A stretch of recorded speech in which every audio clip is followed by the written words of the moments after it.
The greatest lie ever told to humanity is the myth of winners and losers. This binary prison has trapped human consciousness for millennia, creating a false framework that blinds us to the true nature of reality itself. Tonight we descend into the philosophical abyss to confront a darker truth that four great minds across history understood but few have dared to fully embrace. What if every defeat contains embedded victory? What if every failure is merely success disguised in unfamiliar clothing? What if the categories of winning and losing are nothing more than cognitive constructs designed to keep us from recognizing the deeper exchanges of value that occur in every human experience? Niccolò Machiavelli understood that apparent losses often serve strategic purposes that immediate victories cannot. When Cesare Borgia was betrayed by his allies and seemingly defeated, the superficial observer saw a fallen prince. But Machiavelli saw deeper. Borgia's defeat revealed his enemies, tested his strategies, and provided intelligence that years of success could never have delivered. The betrayal was not a loss. It was reconnaissance at the highest level. This is the first principle of strategic thinking. Every outcome provides value, but only the sophisticated mind can extract it. The fool sees betrayal and calls it loss. The prince sees betrayal and recognizes it as the universe providing a list of enemies, a test of resolve, and a lesson in human nature. When your business fails, reality has not cursed you. It has provided you with market intelligence worth millions. When your allies abandon you, fate has not betrayed you. It has shown you who your true allies never really were. When your plans collapse, fortune has not defeated you. It has revealed the flaws in your thinking while you still have time to correct them. Machiavelli distinguished between conventional virtue, moral goodness as understood by common people, and political virtue, which is the ability to adapt to necessity and extract advantage from any circumstance. This political virtue is only developed through adversity. The prince who inherits power learns nothing about acquiring it. The prince who loses power and regains it learns everything about maintaining it. The prince who faces rebellion learns more about loyalty than the prince who never faces challenge learns about leadership. Necessity, Machiavelli argues, is the greatest teacher. It strips away illusions, reveals true capabilities, and forces innovation. The comfortable prince stagnates. The challenged prince evolves. When you lose your job, necessity teaches you about your actual value in the marketplace. When you lose your wealth, necessity teaches you about your actual needs versus your manufactured wants. When you lose your relationships, necessity teaches you about your actual social skills versus your assumed charm. These lessons cannot be learned through success, because success allows you to avoid confronting your limitations. Only loss forces you to transcend them. Machiavelli's analysis of historical figures consistently shows that their greatest strengths were forged in their moments of greatest apparent weakness. The Machiavellian principle is simple. Every apparent loss contains embedded value that exceeds the surface damage. But extracting this value requires abandoning emotional attachment to the original desired outcome and focusing instead on what has actually been gained. Carl Jung understood something equally profound. What we call losing often involves encounters with aspects of ourselves and reality that we have rejected or ignored. These encounters with the shadow, the parts of existence we deny, are not punishments but gifts, though they come wrapped in packages we would never choose to open. Jung observed that psychological development requires the integration of opposites. We cannot become whole by experiencing only success, acceptance, and comfort. We become whole by confronting failure, rejection, and difficulty. and discovering that these experiences contain essential elements of our complete selves. The person who has never failed has never learned about their resilience. The person who has never been rejected has never learned about their self-worth independence. The person who has never suffered has never learned about their capacity for endurance. These are not merely lessons, they are psychological capacities that cannot be developed through reading about them or observing them in others. They can only be developed through direct experience with what appears to be loss. Jung's concept of individuation, the process of becoming a complete individual, requires the integration of shadow material. The shadow contains not just our rejected negative qualities, but our rejected positive qualities as well. Often, what we call failure forces us to confront capabilities we didn't know we possessed. The entrepreneur whose business fails discovers leadership abilities they never knew they had when they must rally their team through crisis. The student who fails their exam discovers learning strategies they never developed when success came easily. The person who loses their relationship discovers self-sufficiency they never cultivated when they were emotionally dependent. From a Jungian perspective, apparent losses are actually the psyche's method of forcing integration of rejected aspects of the self. The universe is not punishing you when things go wrong, it is completing you. Jung identified what he called the compensation principle, the psyche's tendency to balance conscious attitudes with unconscious content that compensates for one-sidedness. What appears as external loss often represents this compensatory mechanism at work. If you have been overly focused on external validation, the psyche may arrange circumstances that force you to develop internal validation. If you have been overly dependent on others, the psyche may arrange circumstances that force you to develop self-reliance. If you have been avoiding certain aspects of life, the psyche may force you to confront them. This is not mystical thinking. It is recognizing that psychological systems, like all natural systems, tend toward balance and wholeness. The workaholic who has a heart attack is not being punished. They are being forced to confront the rejected aspect of themselves that values rest and relationships. The perfectionist who experiences public failure is not being humiliated. They are being forced to confront the rejected aspect of themselves that can accept imperfection. The person who has based their identity on being successful will inevitably encounter circumstances that force them to confront what they are when success is stripped away. This is not loss. This is psychological completion. Jung spent decades studying alchemy, recognizing it as a metaphor for psychological transformation. The alchemical process involves breaking down base materials and reconstituting them into gold. This process cannot occur without destruction of the original form. Psychological gold, wisdom, resilience, authenticity, integration, cannot be created without the destruction of psychological base metal. Illusions, dependencies, false identities, one-sided development.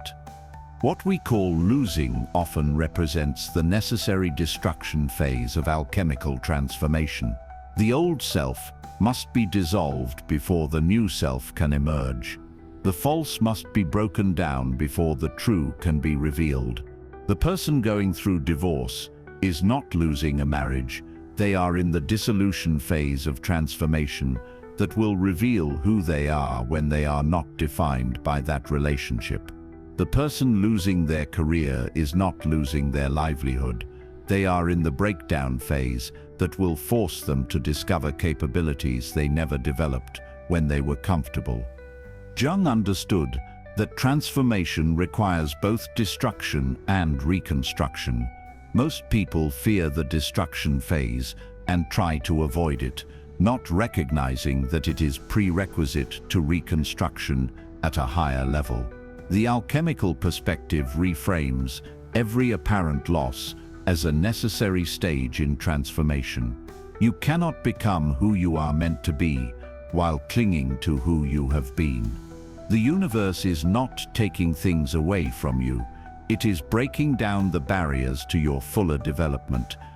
Friedrich Nietzsche proclaimed amor fati, love your fate, as the highest form of human development. This was not passive acceptance, but active affirmation of everything that has happened, is happening, and will happen in your life, including what others would call losses and failures. Nietzsche understood that the attempt to separate life into acceptable and unacceptable experiences creates psychological weakness and prevents the development of strength. The person who only accepts pleasant experiences remains fragile. The person who can find value in any experience becomes anti-fragile. Amor fati means recognizing that your apparent losses have been as essential to your development as your apparent wins. More than essential, they have been superior teachers, forcing growth that comfort could never stimulate. When Nietzsche himself experienced devastating health problems, social isolation, and intellectual rejection, he did not view these as obstacles to his development. He recognized them as the conditions that made his development possible. His illness forced him to develop philosophical insights that health could never have provided. His isolation forced him to develop intellectual independence that social acceptance would have prevented.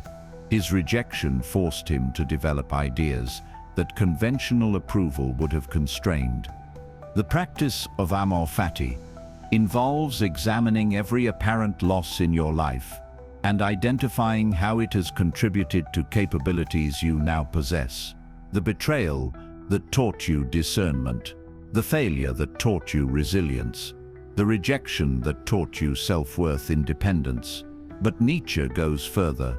True amor fati means you would not change these experiences even if you could, because you recognize that who you have become required exactly these experiences. You do not merely endure your fate. You love it because you understand that it has created you. This is not rationalization or positive thinking. This is recognition that your losses have been as precisely calibrated to your development as your wins, and often more valuable. Nietzsche's concept of the will to power is often misunderstood as the desire to dominate others.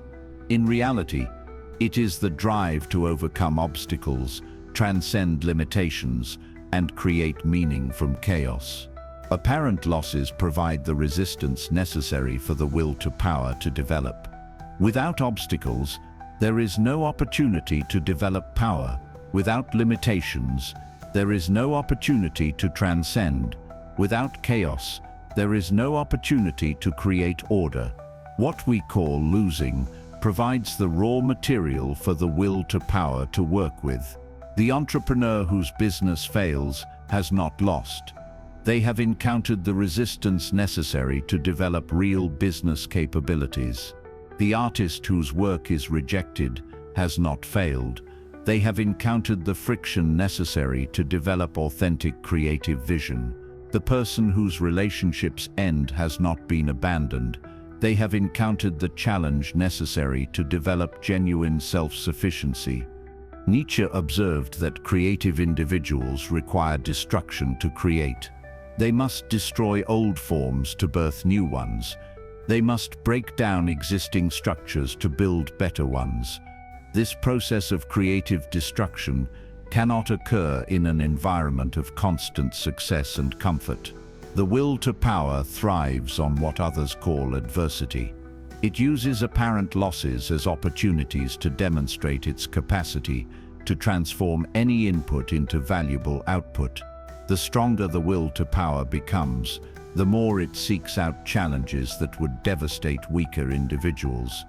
From this perspective, apparent losses are not obstacles to power. They are invitations to develop it.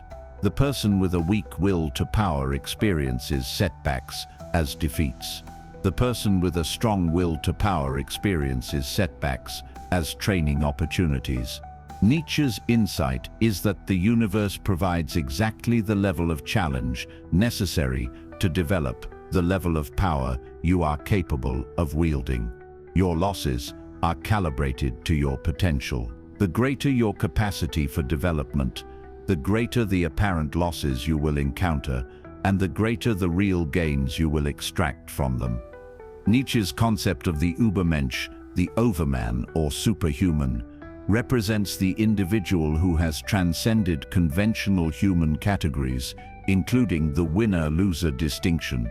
The Übermensch sees beyond these limited frameworks to recognize the value-creating potential in any experience. The Übermensch does not avoid suffering. They have learned to transform suffering into strength, wisdom into power, and chaos into creative opportunity. They have developed beyond the need for external validation of their worth and beyond the fear of external challenges to their comfort. Most importantly, the Übermensch practices what Nietzsche called self-overcoming, the constant transcendence of their current limitations. This process requires the deliberate seeking out of challenges that will force growth, including challenges that others would call losses.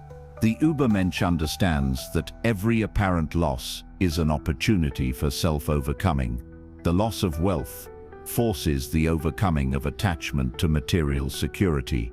The loss of status forces the overcoming of dependence on social validation. The loss of relationships forces the overcoming of emotional dependency.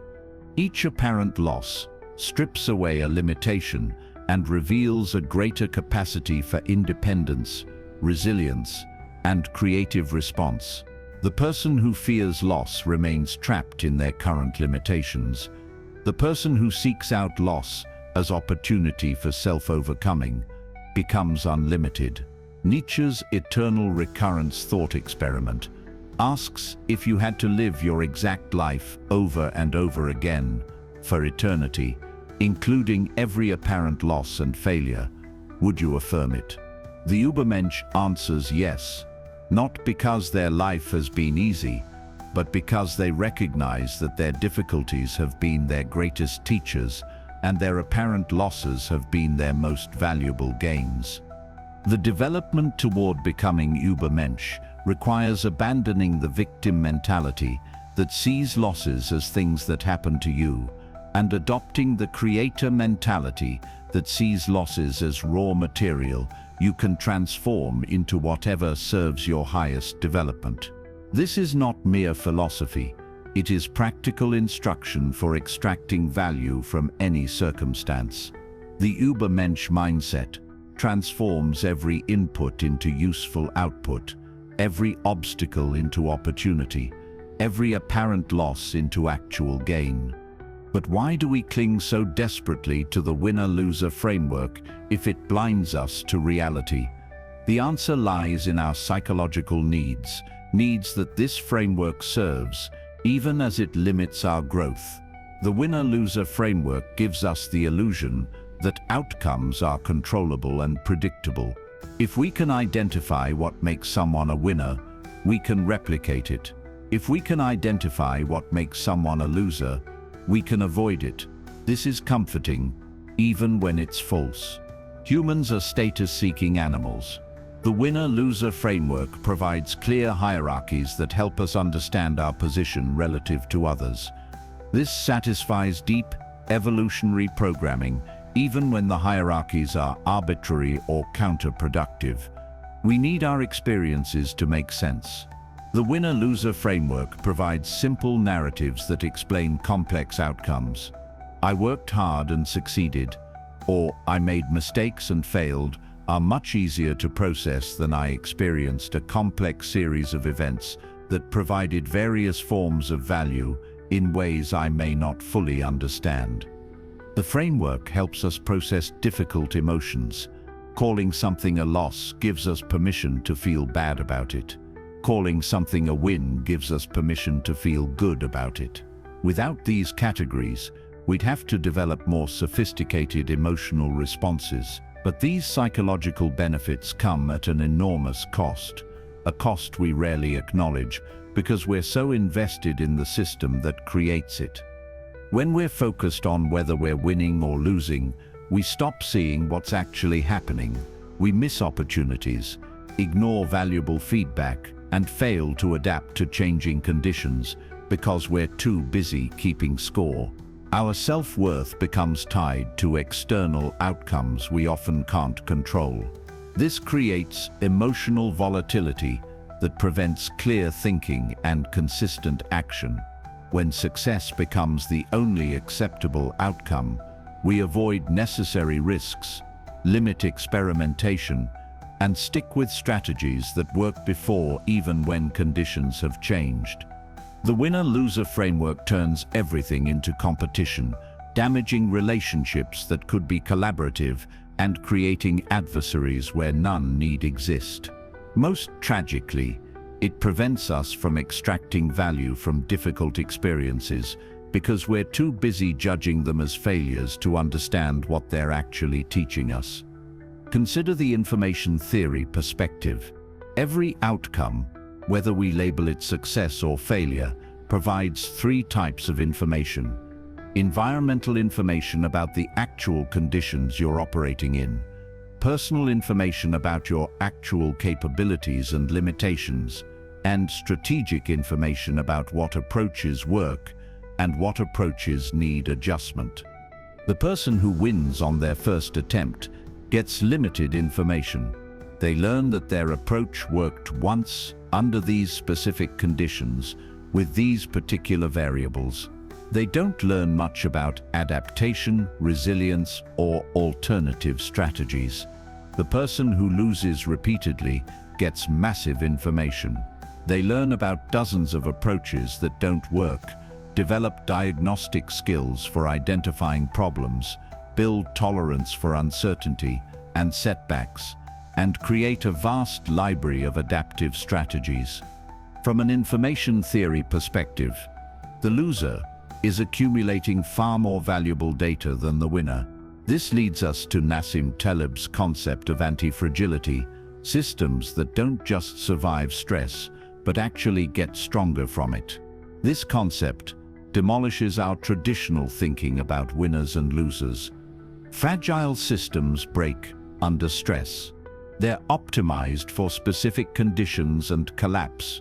When those conditions change, resilient systems survive stress. They maintain their structure and function despite adverse conditions. Anti-fragile systems thrive on stress. They use adversity as fuel for growth and adaptation.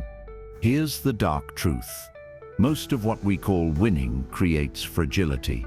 Success often leads to dependence on specific conditions, reduced tolerance for setbacks, overconfidence in untested strategies, and resistance to change and adaptation. Meanwhile, what we call losing often creates anti-fragility. Independence from specific conditions, increased tolerance for setbacks, humility about strategies and assumptions, and comfort with change and adaptation. The winner becomes fragile. The loser becomes anti-fragile. Which position would you rather occupy in an uncertain, constantly changing world? Individual outcomes don't exist in isolation. They exist within networks of relationships, opportunities, and consequences that extend far beyond the immediate result. Consider the network effects of failure. People who've experienced failure can connect with others going through similar struggles. This creates support networks, mentorship opportunities, and collaborative relationships that success often prevents. Failure forces you to seek new approaches, connecting you with different people, ideas, and resources than success would. Failure strips away pretense and superficial connections, revealing who actually supports you and creating deeper, more genuine relationships. Failure connects you with teachers, mentors, and resources focused on improvement rather than maintenance. The person experiencing success often gets trapped in networks focused on maintaining existing advantages, protecting current position, associating with other winners, and avoiding risks that might threaten status. These success networks are often less dynamic, less innovative, and less supportive during actual difficulties than failure networks. From a network perspective, losing often provides access to more valuable human connections than winning. But the deepest insight comes from recognizing that the universe operates on principles that transcend our moral categories entirely. Nature does not negotiate. The seasons don't apologize. Reality rewards what is effective and erases what is weak. If the world is ruthless, your survival and ascent require standards, consequence, and uncompromising self-discipline aligned with reality's actual laws, not your preferences about how things should work. The path of heaven is ruthless. So why aren't you? Impersonal reality operates by cause and effect, not by sentiment or fairness. Why softness invites manipulation and mission drift, while hardness creates clarity and results. How boundaries, enforcement, and non-negotiables must be maintained under pressure. Why you must choose by principle, not pity or social guilt. How daily audits, consequences, and habits harden will and align you with reality rather than wishful thinking. When your competitor steals your idea, you have not lost intellectual property. You have gained knowledge of their capabilities, their methods, and their timeline. More importantly, you have been freed from attachment to that particular idea and forced to develop something better.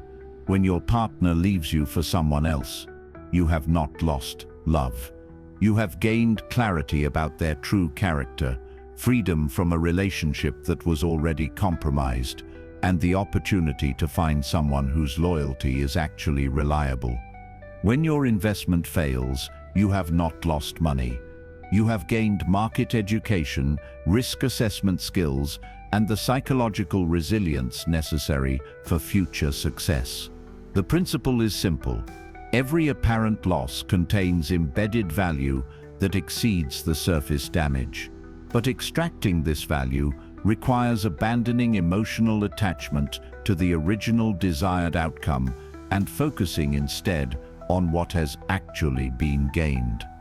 This leads us to resource transmutation, the ability to transform any input, regardless of its apparent nature, into useful output. This requires abandoning preconceptions about what constitutes a valuable resource and developing the skill to extract utility from unexpected sources. Pain becomes information about what needs attention. Rejection becomes motivation for self-improvement. Failure becomes education about what doesn't work. Betrayal becomes intelligence about human nature.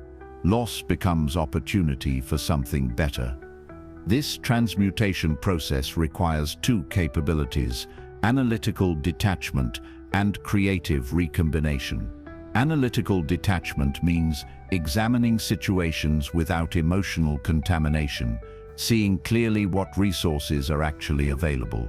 Creative recombination means finding novel ways to utilize available resources for beneficial purposes. When your investment loses money, analytical detachment reveals that you have gained market experience, risk assessment skills, and knowledge about your psychological response to financial pressure. Creative recombination finds ways to utilize this education to improve future investment performance, develop alternative income strategies, or teach others about avoiding similar mistakes.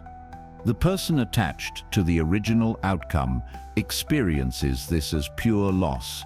The person practicing resource transmutation experiences this as expensive but valuable education that will improve all future financial decisions. The master of resource transmutation accepts all inputs and finds ways to transform them into outputs that serve their purposes. They waste nothing, reject nothing, and find utility in everything. This brings us to the concept of the infinite game. Finite games are played to end them. Someone wins, someone loses, the game is over. Infinite games are played to continue them. Everyone keeps playing. Everyone keeps gaining. The game never ends. From the infinite game perspective, apparent losses are not endpoints, but transitions to new phases of play. They are not terminations, but transformations. They represent changing rules, shifting strategies, and new opportunities to extract value. The person playing finite games experiences job loss as defeat. The game is over. They lost. The person playing infinite games experiences job loss as transition. One phase of play has ended. A new phase with different rules and opportunities has begun. The finite game player asks, "Did I win or lose?" The infinite game player asks, "What can I learn? How can I adapt? And what opportunities are now available that weren't available before?" This perspective transforms every apparent ending into a new beginning, every apparent loss into a disguised gain, every apparent defeat into an invitation to evolve the rules of engagement. The infinite game strategy involves treating every experience as providing resources for continued play rather than as determining victory or defeat. Setbacks provide information, obstacles provide strength training, losses provide redirection toward better opportunities. The infinite game mindset recognizes that true defeat only occurs when you stop playing, when you allow apparent losses to convince you that no further benefit extraction is possible. As long as you continue playing, continue extracting value, continue transmuting resources, you cannot lose because you are not trying to end the game. You are trying to play it optimally. This understanding transforms your entire relationship with adversity. Instead of asking, "Why is this happening to me?" you ask, "What is this preparing me for?" Instead of asking, "What am I losing?" you ask, "What am I gaining that I don't yet recognize?" Instead of asking, "How can I avoid this?" you ask, "How can I integrate this into my development?" The person who understands this operates from a fundamentally different paradigm. They do not seek to avoid negative experiences because they understand that negative experiences often provide the most valuable development opportunities. They do not cling to positive experiences because they understand that positive experiences can become limitations if they prevent further growth. They judge every experience by a single criterion: does this serve my development or limit it? They convert every outcome into advancement toward their larger purposes. They extract benefit from every situation, regardless of how it appears on the surface. This is the darkest and most liberating truth. You are always winning, especially when the world tells you that you are losing. You are always gaining, even when you appear to be giving up everything. You are always advancing, even when you seem to be moving backward. The question is not whether you can avoid loss, defeat, failure, betrayal, or tragedy. You cannot. The question is whether you will recognize these experiences for what they truly are: investments in capabilities you do not yet know you need for challenges you cannot yet imagine. Every defeat teaches strategy. Every loss builds strength. Every failure eliminates ineffective approaches. Every betrayal develops discernment. Every tragedy births opportunity. But this recognition requires psychological sophistication that most people never develop because they remain trapped in primitive binary thinking. They waste enormous amounts of energy celebrating victories and mourning defeats, missing the continuous stream of value that flows through every experience, regardless of its surface appearance. The sophisticated mind sees through these categories to recognize the underlying exchanges of value. They understand that the universe is not keeping score, it is providing education. They recognize that reality is not punishing or rewarding, it is teaching. They see that existence is not about winning or losing, it is about learning, growing, adapting, and becoming more capable of extracting value from any circumstance. This is why the ancient Greeks distinguished between two types of time, chronos and kairos. Chronos is mechanical time, the ticking of clocks, the passage of hours, the measurement of duration. Kairos is qualitative time, the right moment, the opportune time, the moment when value can be extracted or transformation can occur. The person trapped in winner-loser thinking lives primarily in chronos. They measure success by duration. How long they maintained a winning streak, how quickly they recovered from defeat, how much time they spent in pleasant versus unpleasant circumstances. The person who understands that there are only benefits and gains lives primarily in kairos. They recognize that every moment contains potential value, regardless of its chronological relationship to other moments. A single moment of apparent defeat can contain more kairos, more transformational potential than years of apparent success. A brief encounter with failure can provide insights that decades of comfort never could. A momentary experience of loss can catalyze development that a lifetime of winning would prevent. The question is not how much chronos you spend in pleasant circumstances, but how much kairos you extract from every circumstance. This understanding liberates you from the tyranny of outcomes. You no longer need external validation of your worth, because you understand that your worth is not determined by temporary results, but by your capacity to extract value from any result. You no longer fear challenges because you understand that challenges are not threats to your well-being, but opportunities to develop capabilities you didn't know you needed. You no longer resist change because you understand that change is not disruption of your stability, but the mechanism through which greater stability is achieved. You no longer avoid discomfort because you understand that discomfort is not punishment for your inadequacy, but preparation for your adequacy in situations you have not yet encountered. The recognition that there are no losers and winners, only benefits and gains, is not a consolation philosophy for the defeated. It is not positive thinking for the deluded. It is not rationalization for the unsuccessful. It is the accurate description of how reality actually operates when you strip away the moral interpretations and emotional attachments that prevent clear seeing. This is the ultimate dark enlightenment, recognizing that the universe has been providing you with exactly what you need for optimal development all along, but disguising it in packages labeled loss, failure, defeat, and suffering. The game was never about winning or losing. It was always about learning, growing, adapting, and becoming more sophisticated in your ability to extract value from any circumstance. You have been gaining all along.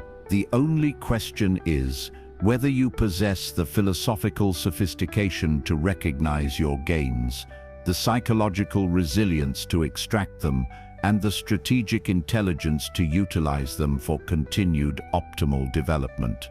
Welcome to the understanding that makes you truly undefeatable, because you recognize that defeat itself is victory in disguise. There are no losers and winners. There are only those who understand this truth, and those who remain imprisoned by the illusion of opposition. The choice is yours. Will you continue to be fooled by surface appearances, celebrating temporary victories and mourning temporary defeats, while missing the continuous stream of value flowing through every experience? Or will you develop the vision to see reality as it actually is, a vast education system where every event serves your development, every outcome provides value, And every experience contributes to your evolution into something greater than what you were before. The universe does not provide winners and losers. It provides only experiences, and every experience contains extractable value for those sophisticated enough to perceive it and skilled enough to harvest it. You will gain from every experience you have. The question is not whether you will benefit, you will. The question is whether you possess the wisdom to collect your profits,